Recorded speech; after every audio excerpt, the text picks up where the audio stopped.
Dios le bendiga, amados hermanos. Damos gloria a Dios porque nos da la oportunidad de estar aquí en su casa para alabarle. Amén. Y queremos que usted alabe al Señor ahí en su hogar también. Qué bueno es alabar al Señor. Y vamos a orar para que el Señor nos dirija. Bendito sea el Señor. Padre Celestial, te exaltamos y te glorificamos, Padre. Gracias por este precioso día que nos has regalado, Señor. Queremos que recibas la alabanza, Señor, como un olor fragante delante de ti, Señor. Gracias, Padre Celestial. Tú te mereces toda la alabanza y toda la adoración, Padre Celestial. En el nombre de Jesús. Gracias, Señor. Vamos a leer 2 de Corintios 3, del 16 al 17. Dice la palabra del Señor: pero cuando se conviertan al Señor, el velo se quitará. Porque el Señor es el Espíritu, y donde está el Espíritu del Señor, allí hay libertad. Gloria a Dios. Hay libertad en Cristo. Y vamos a gozarnos en el Señor y cantar con libertad. Amén. Bendito sea el nombre del Señor.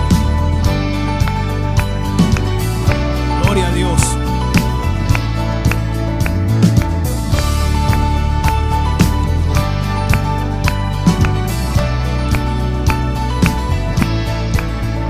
Las cadenas de la muerte me quitó. Para mí ya no hay condenación, hay libertad. Libertad. Siendo esclavo del pecado me libró. En la cruz compró mi redención y libertad.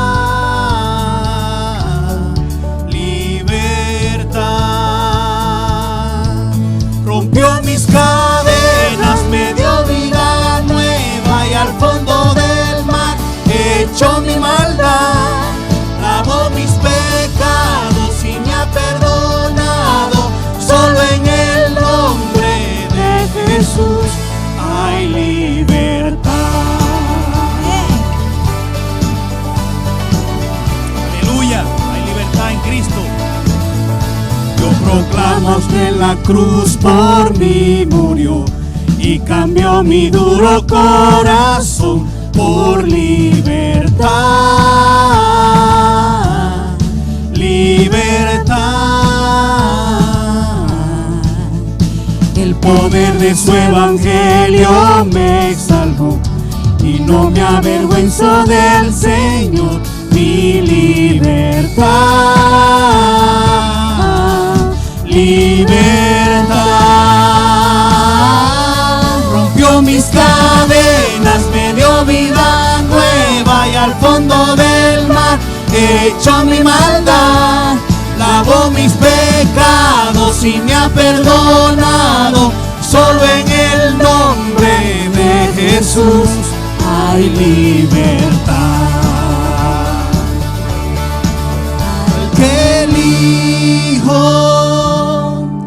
hace libre, es libre en verdad. Al que elijo hace libre, es libre en verdad.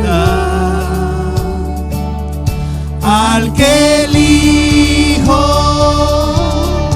hace libre, es libre en verdad.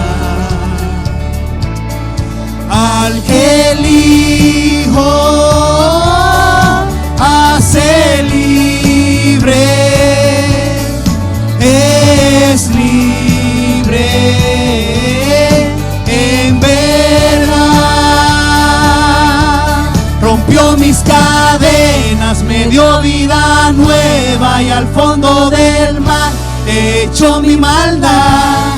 Lavó mis pecados y me ha perdonado. Solo en el nombre de Jesús rompió mis cadenas, me dio vida nueva y al fondo del mar echó mi maldad, lavó mis pecados y me ha perdonado. Solo en el nombre de Jesús hay libertad. Aleluya. Hay libertad.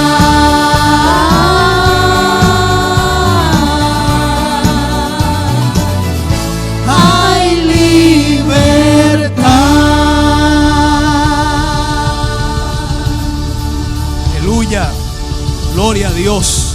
Hay libertad en Cristo Jesús. Somos libres en Cristo. Bendito sea el nombre del Señor. Gloria a Dios. Qué bueno es alabar a nuestro Dios. Y vamos a seguir alabando a Dios, exaltando su nombre. Gloria a Dios. También hermosa alabanza. Dice, grato es decir la historia. La historia de Cristo es maravillosa, es grata. Bendito sea el nombre del Señor.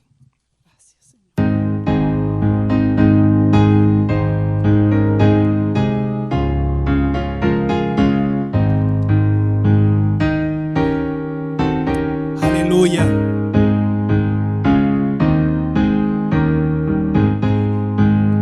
Grato es decir la historia del celestial favor de Cristo y de su gloria, de Cristo y de su amor. Me agrada referirla, pues sé que es la verdad y nada satisface cual ella mi ansiedad. Cuán bella es esa historia, mi tema ya en la gloria será la antigua historia de Cristo y de su amor. Grato es decir la historia que brilla cual fanal, y en gloria y portentos no reconoce igual. Me agrada referirla, pues me hace mucho bien. Por eso a ti deseo decírtela también. Cuán bella es esa historia, mi tema ya en la gloria será la antigua historia de Cristo y de su amor. Grato es decir la historia que antigua sin vejez parece al repetirla más dulce cada vez. Me agrada referirla, pues hay quien nunca oyó que para serle salvo el buen Jesús murió. Cuán bella es esa historia, mi tema ya en la gloria será la antigua historia de Cristo y de su amor. Aleluya, gloria al Señor. Qué hermoso es decir la historia. Bendito sea el Señor. Vamos a orar y así presentar el predicador de este día. Gloria a Dios. Padre celestial, todopoderoso Dios, te damos la gloria y la honra y todo el honor, Señor. Queremos en este momento presentarte al predicador de tu palabra, Señor, la persona que tú vas a usar, Señor, para traer tu bendito mensaje. Amén. Señor, glorifícate, úsalo, Señor, de una manera especial y habla a cada una de nuestras vidas, Señor. En el nombre de Jesucristo te lo pedimos, Padre celestial. Amén y amén. Gloria al Señor. Hola hermanos, que el Señor les bendiga. Qué bueno que Dios nos provee este privilegio de poder reunirnos nuevamente en su nombre y de poder glorificar al Rey de los cielos, al Rey que vive por los siglos de los siglos. Gracias al Señor porque cada semana Él nos da el privilegio de reunirnos para escudriñar su palabra, para poder aprender más de Él, para saber todo lo relacionado con Él y para crecer en su palabra. En este día, día de Dios, un día especial, quiero invitarles a abrir sus Biblias al libro de San Marcos y vamos a estar leyendo en el capítulo 1 y el versículo 12 y 13. El Evangelio de Marcos, capítulo 1, versículo 12 y 13. Me alegro mucho saludarles. Espero que todos estén bien en casa, que estén disfrutando de la familia, que estén en comunión con Dios y que estén en armonía los unos con los otros. Así que vamos a leer la palabra del Señor, San Marcos capítulo 1, versículo 12. La palabra del Señor dice: y luego el Espíritu le impulsó al desierto, y estuvo allí en el desierto 40 días, y era tentado por Satanás, y estaba con las fieras, y los ángeles le servían. Vamos a orar en este momento. Vamos a ponernos en comunión con Dios, a cerrar nuestros ojos. Padre, gracias te damos porque nos permites congregarnos, nos permites reunirnos, nos permites tomar de tu sagrado libro para hablar en el nombre de Jesús. Quisiéramos en este momento que seas tú el que operes en nuestro interior y en nuestro corazón la verdad santa del Evangelio.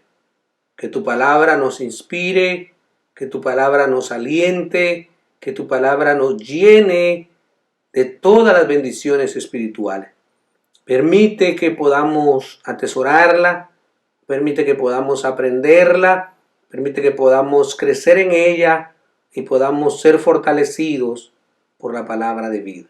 Gracias te damos en el nombre de Jesús.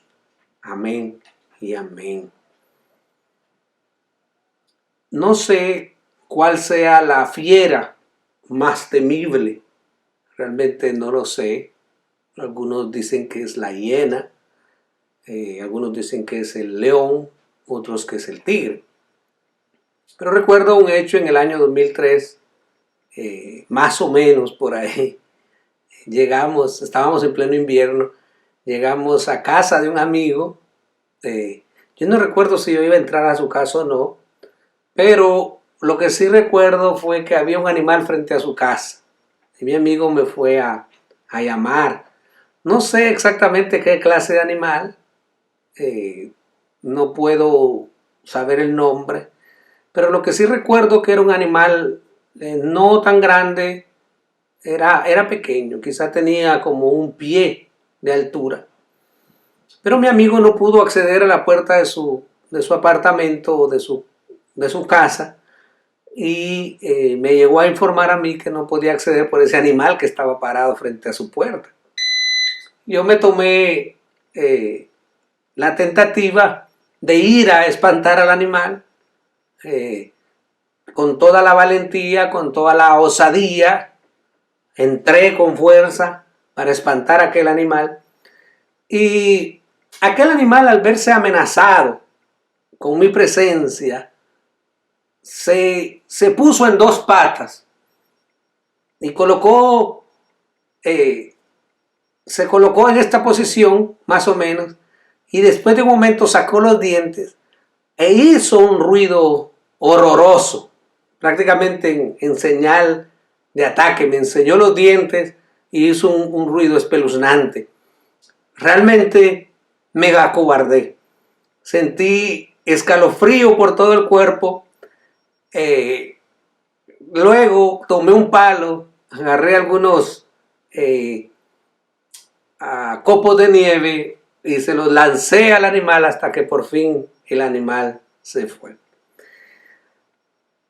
Cuando estaba leyendo este pasaje tiene una particularidad en el Evangelio de Marcos, y cuando nos habla de Jesús dice que él estaba con las fieras. Estaba con las fieras.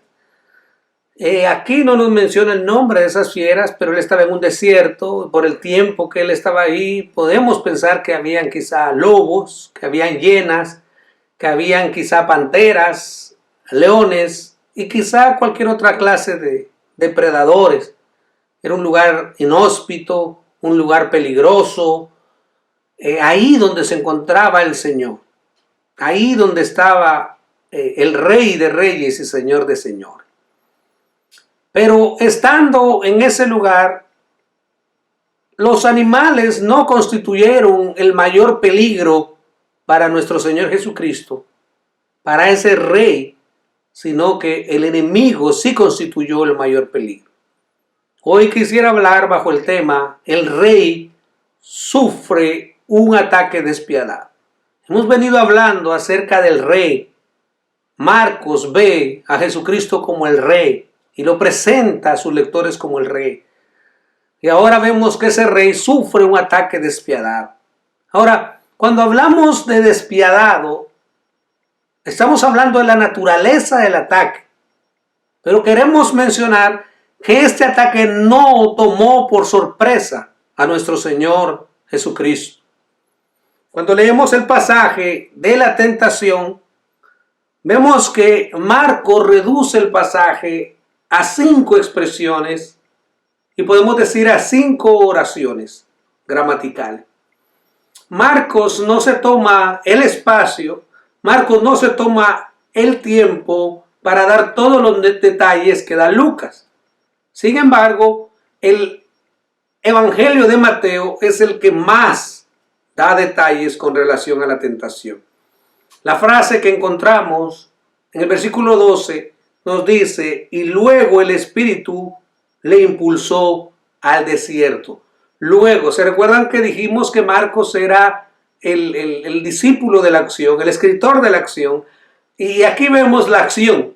Estaba Jesús saliendo de la complacencia del Padre, estaba saliendo del agua, estaba teniendo un momento de complacencia con el Padre, cuando inmediatamente y luego el Espíritu le impulsó al desierto.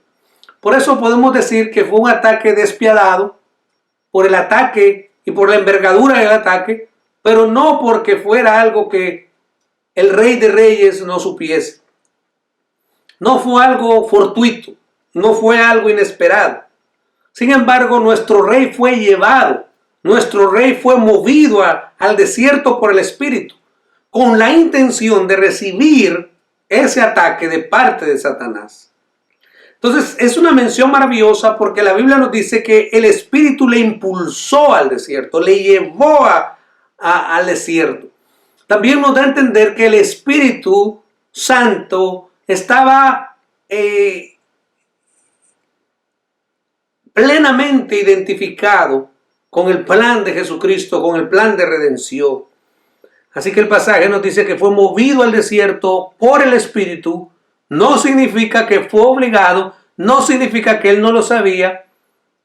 Lo que sí significa es que era un trabajo en equipo, era un trabajo en concordancia, donde Dios Padre, Dios Hijo y Dios Espíritu Santo estaban de acuerdo. Ahora, el Espíritu Santo toma el control de esta tarea mesiánica y le impulsa en la tarea y en el propósito que le ha sido encomendada para que pueda ser cumplido. Hay un comentarista de apellido Morris que dicen que estas palabras destacan la sujeción del Señor a la guía y a la dirección del Espíritu e indican que había un propósito divino detrás de la tentación. Así que podemos ver a Jesucristo sometiéndose al control del Espíritu Santo. Podemos ver a Jesucristo sujeto al poder y al control del Espíritu Santo.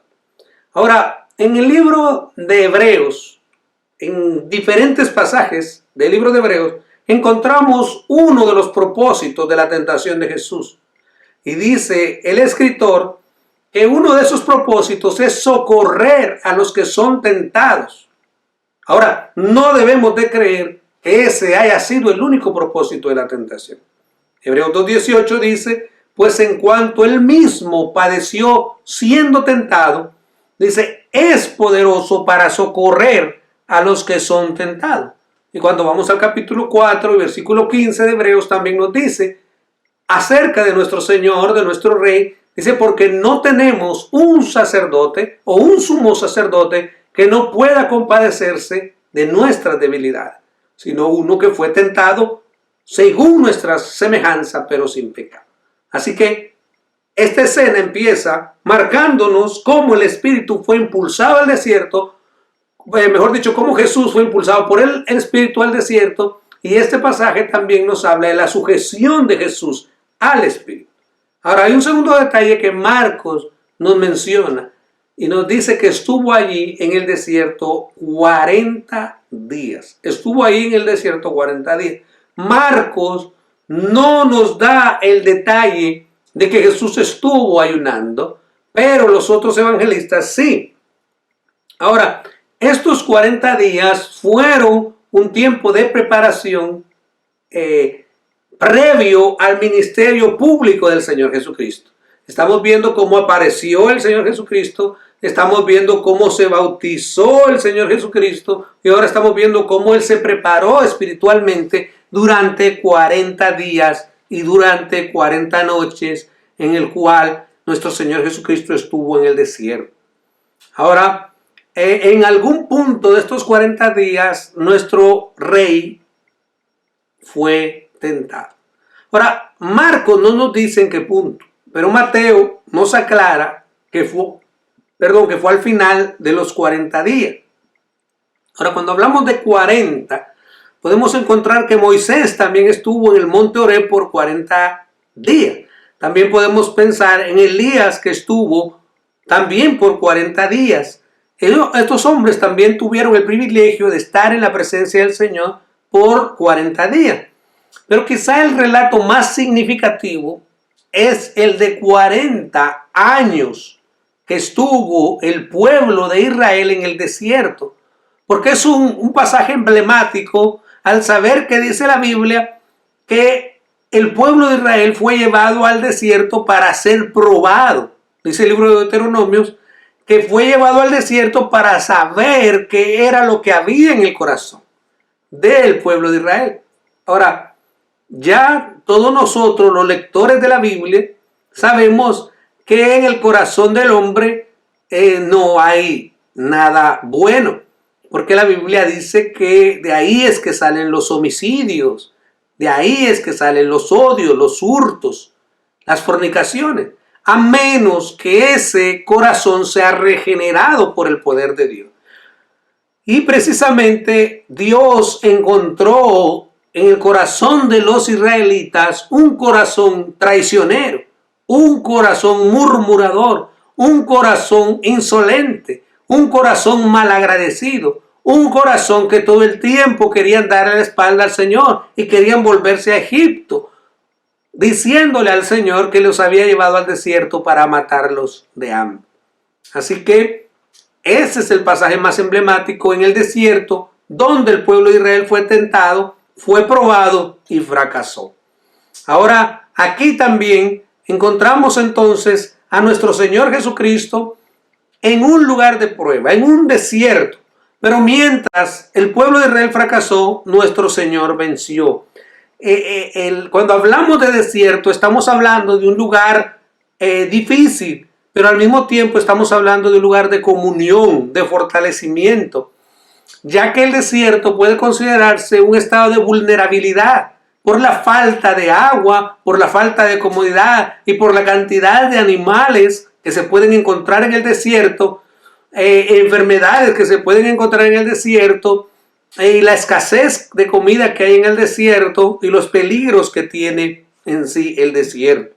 Es realmente el desierto un lugar poco agradable, un lugar solitario, inhóspito, un lugar terrible para vivir, si queremos decirle. Era diferente al desierto donde Juan el Bautista vivía, sin lugar a dudas.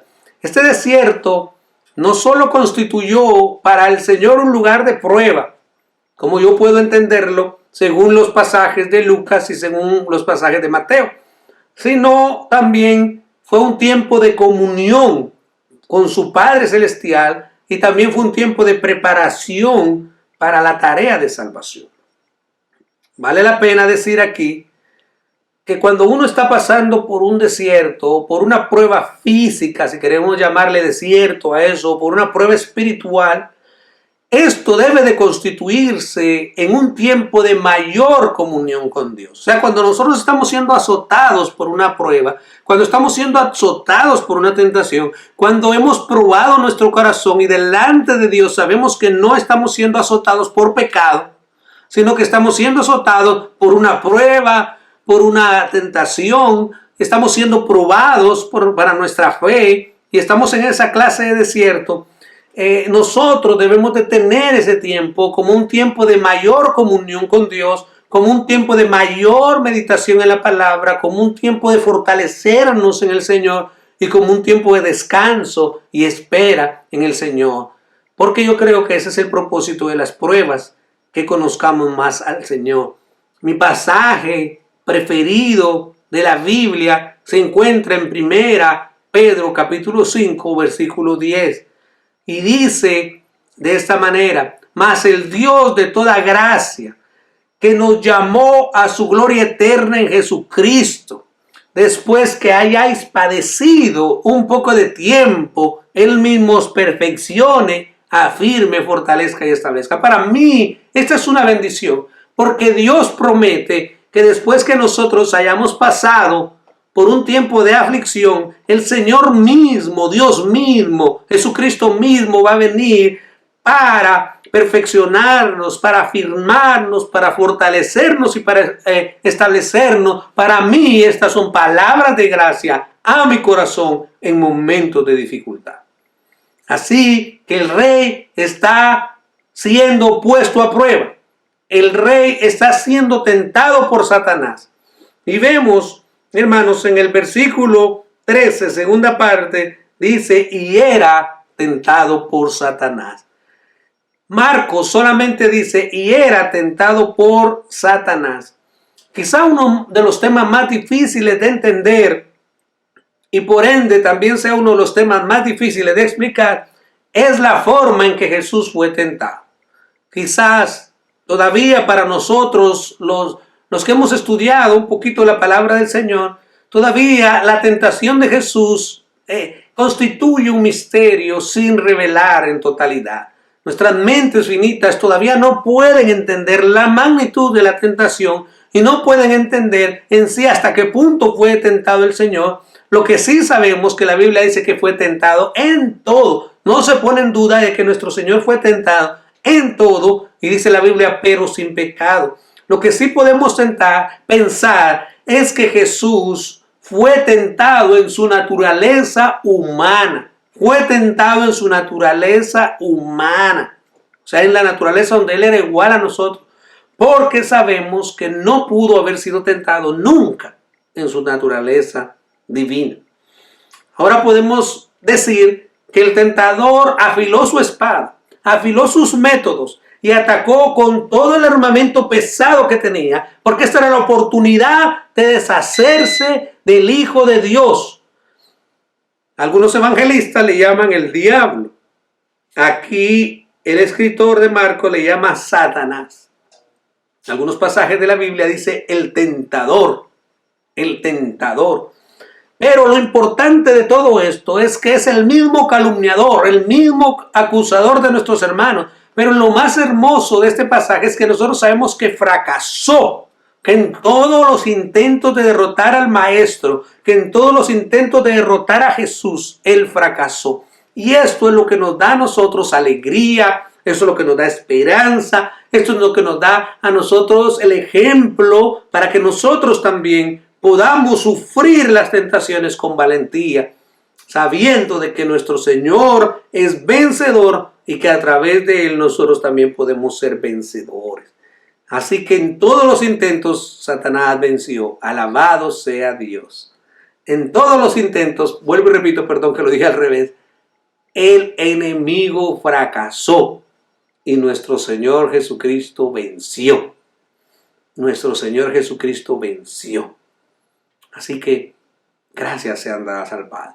Ahora, el proceso de la tentación fue diferente, como ya lo mencionamos en el párrafo anterior, porque en el caso de nosotros, por nuestra naturaleza caída, que nos impulsa a pecar, ese deseo interno que nosotros tenemos, que se llama concupiscencia, que se confabula con la tentación y que internamente viene también el deseo para pecar, no solamente somos atacados por el pecado, sino que internamente la concupiscencia de nosotros produce pecado, la concupiscencia de nosotros quiere pecar, y al unir ese sentimiento externo con ese sentimiento interno, entonces se produce el pecado, y el pecado trae como consecuencia la muerte, a lo que podemos decir el pecado, cuando se consuma el pecado. Pero en el caso de Jesús no existía ese deseo interno. En el caso de Jesús fue el mismo enemigo que proveyó ese deseo externo y puso los estímulos necesarios para llevar a Jesús a pecar, ya que en lo interno de Jesús no había pecado y no había un estímulo interno por pecar. Todos los estímulos que recibió fueron externos, pero la tentación fue real. Jesús pudo resistir la tentación. Hermanos, la tentación fue real y Jesús pudo resistir la tentación.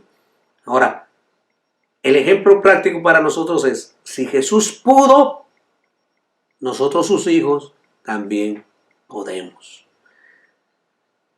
Hay un firme propósito de Satanás de apartar a Jesús del propósito divino.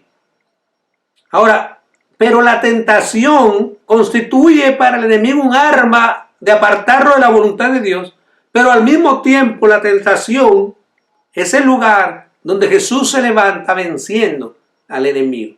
Y ahí empieza la derrota del enemigo. Así que Jesús venció.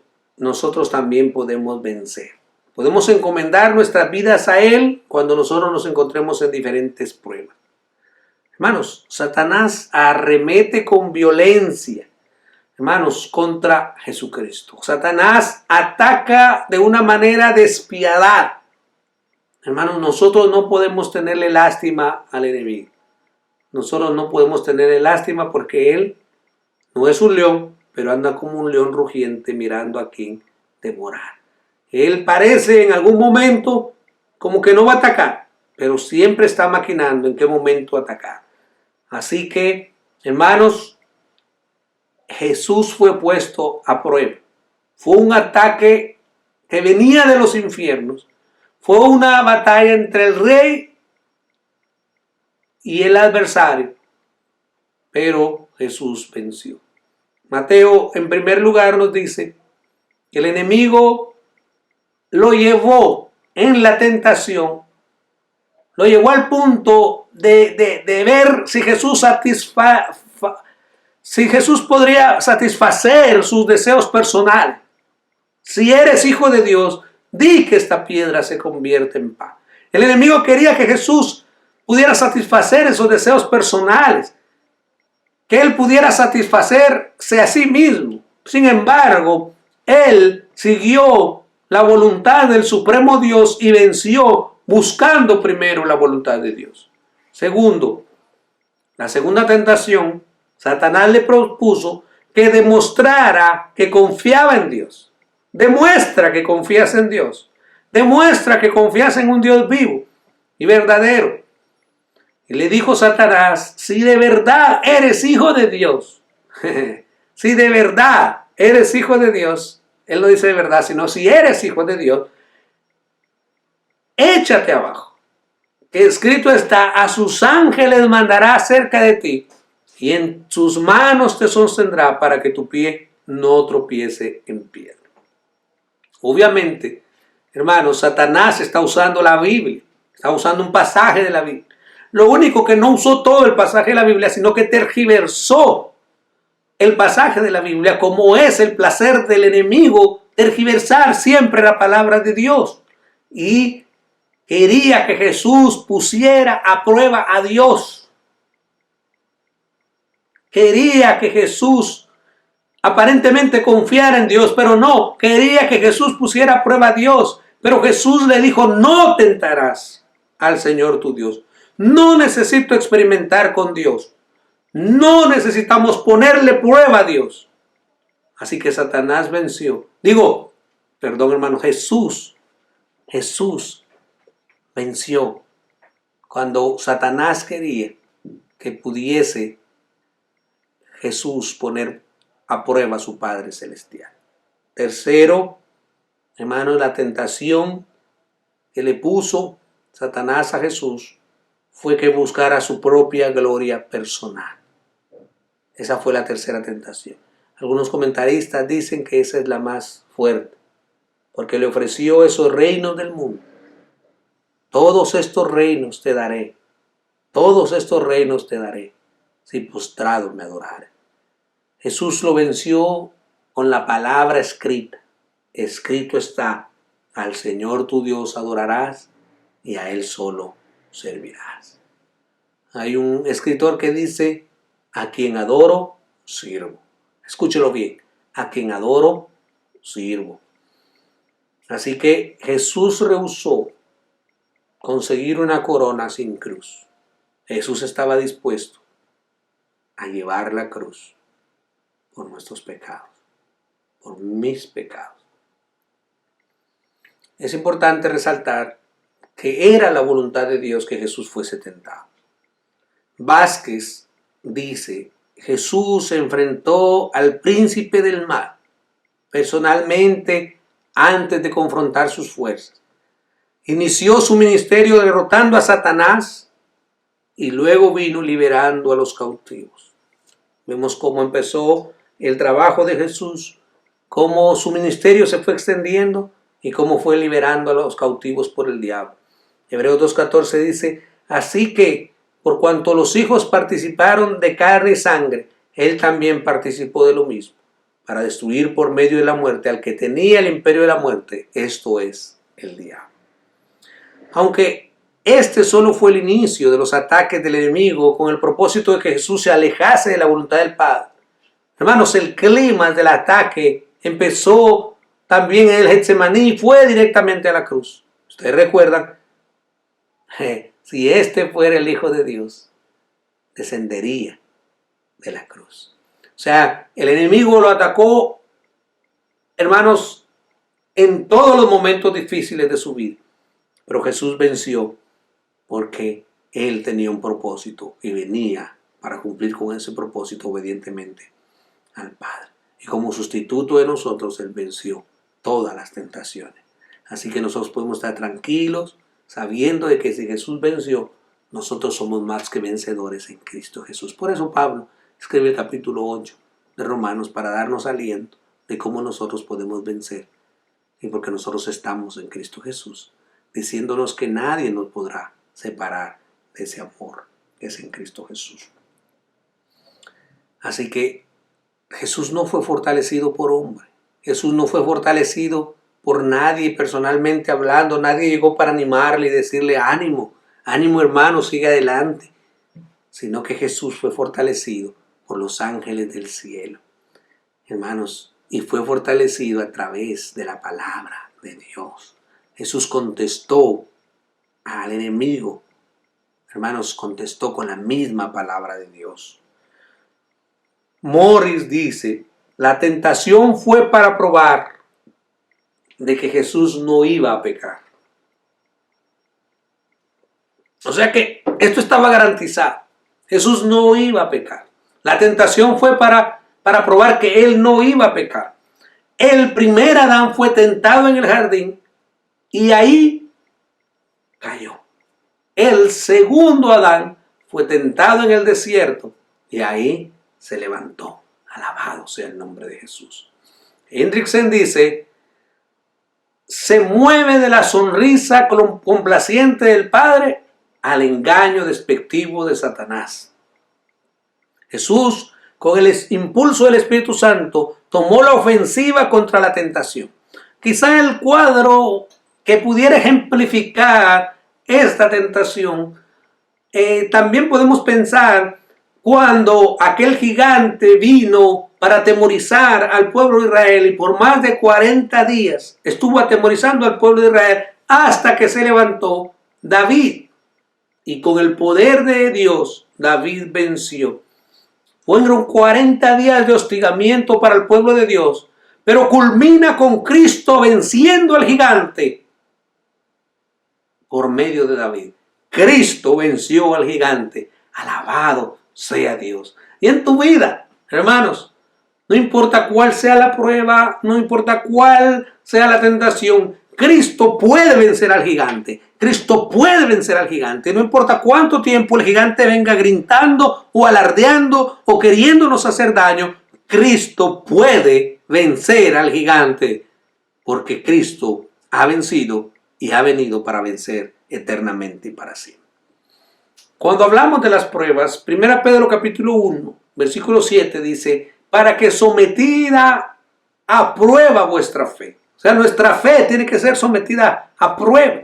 Y nuestra fe es mucho más preciosa que el oro, el cual, hablando del oro, el cual es perecedero, se prueba con fuego.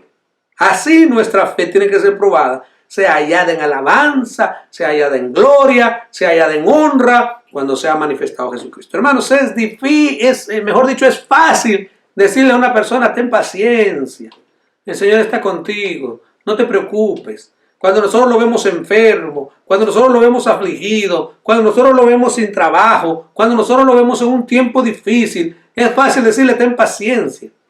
Pero ¿qué cuando llegan las pruebas a nuestra vida?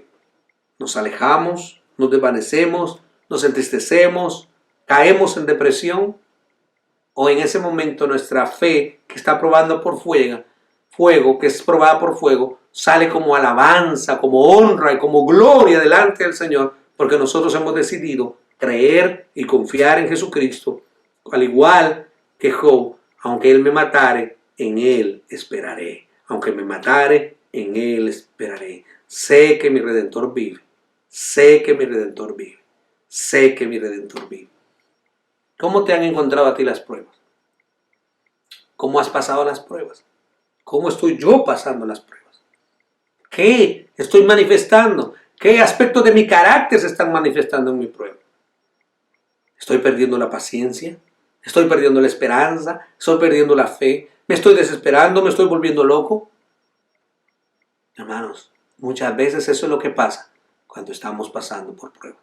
Aunque las pruebas, hermanos de Jesús, no tienen paralelo con las de nosotros, porque las de Jesús fueron grandísimas, infinitamente grandes. Las de nosotros son pequeñísimas. Y las pruebas de Jesús son cristológicas para probar que Él era el Mesías, el Hijo de Dios. Pero así como Él venció, nosotros también podemos vencer. Y el Rey venció por medio de la palabra del Señor. Y nosotros también podemos vencer diciendo, escrito está.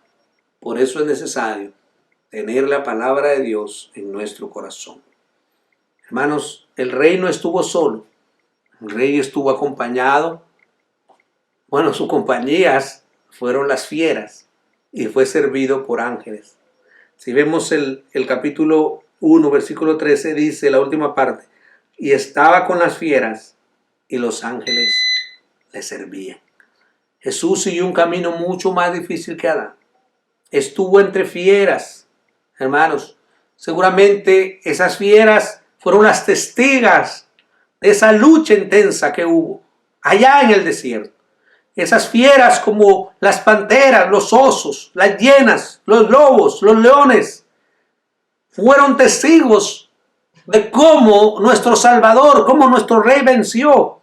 Fue una situación diferente, hermanos, a donde se encontraba Adán, porque Adán se encontraba en plena armonía. Adán se encontraba, esos animales, esas plantas, todo lo que había ahí estaba armonizado.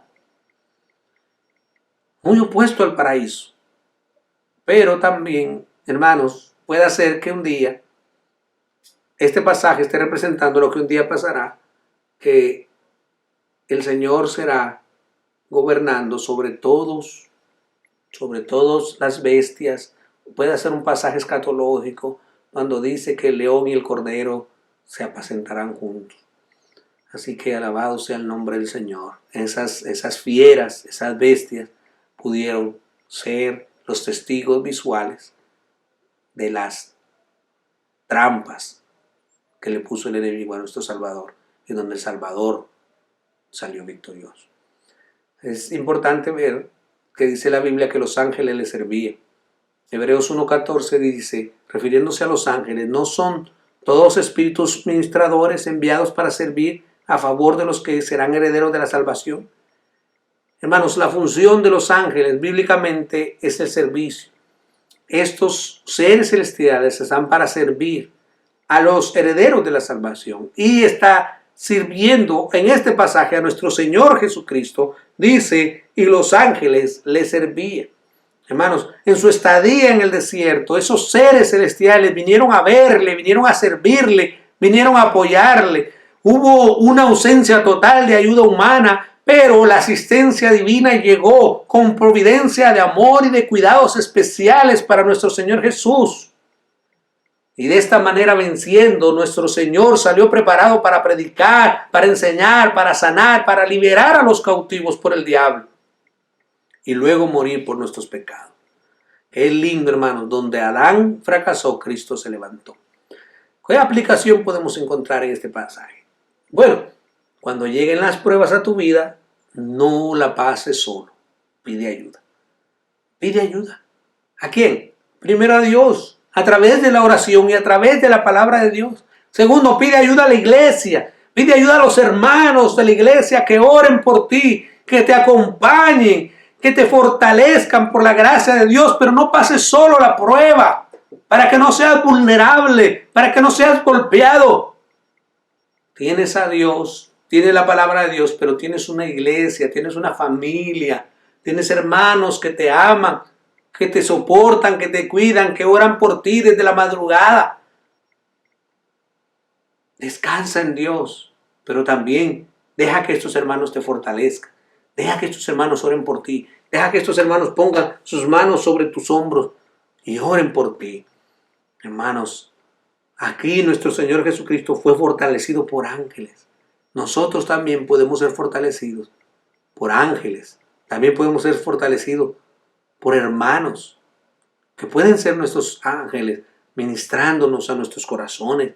Esos hombres y esas mujeres de Dios que se ponen al lado nuestro para interceder por nosotros en los momentos de aflicción.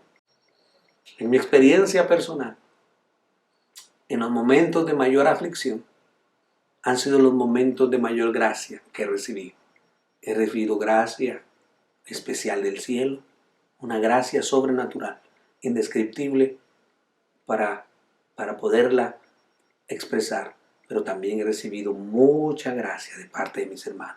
Mucho amor, mucho afecto, mucho cariño, mucha oración, mucho apoyo, mucho texto, mucha llamada, mucho compromiso para orar por mí. O sea que he sido acompañado en las pruebas por Dios mismo, por su palabra y por la amada iglesia. Hermanos, yo he aprendido a valorar la iglesia en los momentos de prueba. Ojalá que tú aprendas a valorar tu iglesia en los momentos de prueba. Porque para eso dejó Cristo su cuerpo, para que nos fortalezcamos los unos a los otros. Nuestro rey sufrió un ataque despiadado, pero nuestro rey venció. Y su victoria nos garantiza nuestra victoria final sobre toda prueba por la cual nosotros tengamos que afrontar y pasar. Podemos vencer porque Cristo está con nosotros. Cristo venció en nuestro lugar para darnos la victoria eterna para siempre. Él ya venció el pecado, Él ya venció el mundo, ya venció la muerte y ya pagó el precio por nuestros pecados. Así que, hermanos, en Cristo somos más que vencedores por medio de aquel que nos amó y se entregó por nosotros. Que Dios nos bendiga. No importa qué tan despiadado fue el ataque propiciado al rey, nuestro rey venció. Nuestro Jesucristo venció y está sentado como un vencedor. Está allá a la diestra de Dios como un vencedor. Y saldrá un día como ese vencedor para conquistar el mundo entero. Así que alabado sea nuestro Señor. Gracias demos al Señor porque así como Él venció, nosotros podemos vencer. Hermano, yo no sé la prueba que estés pasando. No puedo imaginármela. Quizás conozca tu vida, quizás no. Yo estoy pasando la mía propia. Pero si estás pasando por alguna prueba, yo te animo a que no permitas que el enemigo te diga si eres hijo de Dios. No dudes, no dudes de la protección del Señor. Tú no tienes que probar al Señor. El Señor está contigo si tú eres un hijo de Dios. En segundo lugar, pon toda tu confianza en el Señor. Usa este precioso libro para ser fortalecido por el Señor. Medita en esa palabra. Y en tercer lugar, llama a los hermanos para que oren por ti. Pide oración. Apóyate en la congregación. Y cuando tú pases la prueba, ve y fortalece a otros hermanos. Visítalos. Ora por ellos. Habla con ellos. Anímalos para que ellos también puedan seguir adelante. Quizás ahora no estás pasando por una prueba, pero quizás puedes ayudar a alguien que está pasando por una prueba. Puedes visitar a alguien que está desanimado. Puedes fortalecer a una persona que está pasando por una prueba. ¿Quién sabe si mañana tú necesites de esa misma fortaleza y esos hermanos estén ahí para darte ese amor? Lo único que yo te pido, no te quedes callado. Si estás pasando por una prueba, díselo a Dios y acércate a los ancianos, acércate a los hermanos en la fe, aquellos hombres y mujeres de Dios que han peleado al lado tuyo y que Dios los ha hecho vencedores por medio de Jesucristo. El Señor te bendiga. Voy a orar por ti. Yo quiero que tú pienses, si eres un hijo de Dios, en dos cosas. La primera es, lo que estoy pasando es producto de mi pecado. Y si es producto de tu pecado, quiero que le pidas perdón al Señor. Que le pidas perdón al Señor. Pero si lo que estás pasando, ya sea enfermedad o pobreza, no es producto de tu pecado, que ya has evaluado tu alma y tu corazón, y sientes que estás siendo tentado, yo quiero que pongas toda tu confianza en el Señor y confíes en que el Señor te ayudará. ¿Quieres orar? Vamos a orar. Padre, yo me presento delante de ti, tal como soy. Quiero suplicarte que me ayudes en medio de las pruebas, que me fortalezcas, que mi fe no falle. Ahora que ha llegado el dolor, ahora que ha llegado la incertidumbre, ahora que los informes quizás no son los más favorables, presentamos delante de ti todo lo que somos, todo lo que tenemos. Aquel hermano, aquella hermana que está en casa, que tiene frente a él un informe que no es favorable. Quizá es de médico, quizá es de inmigración, quizá sea de falta de pago de la renta, quizá sea porque no tiene trabajo o no tiene comida. Presentamos los papeles, los informes, delante de ti, como un acto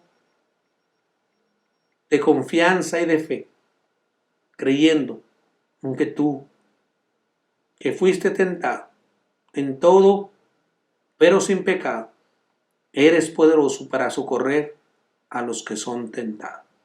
El rey recibió un ataque traidor, pero el rey venció. Así que, como tú eres vencedor, nosotros somos vencedor contigo, vencedores con Cristo. Gracias te damos y depositamos todas nuestras enfermedades, todas nuestras situaciones familiares, conyugales, problemas, en tus manos, para que tú nos ayudes a pasar por este desierto con gozo, sin murmurar, sin fallarte, sino siempre adorando y bendiciendo al Rey que vive por los siglos de los siglos. Gracias te damos, porque hasta aquí tú nos has ayudado y tu mano nunca se ha cortado para sanar, para salvar, para santificar y para restaurar. Gracias te damos. En el nombre de Jesús. Amén. Amén. Amado hermano, amado amigo, que el Señor te bendiga y nos vemos la próxima, si el Señor lo permite. Que Dios te guarde.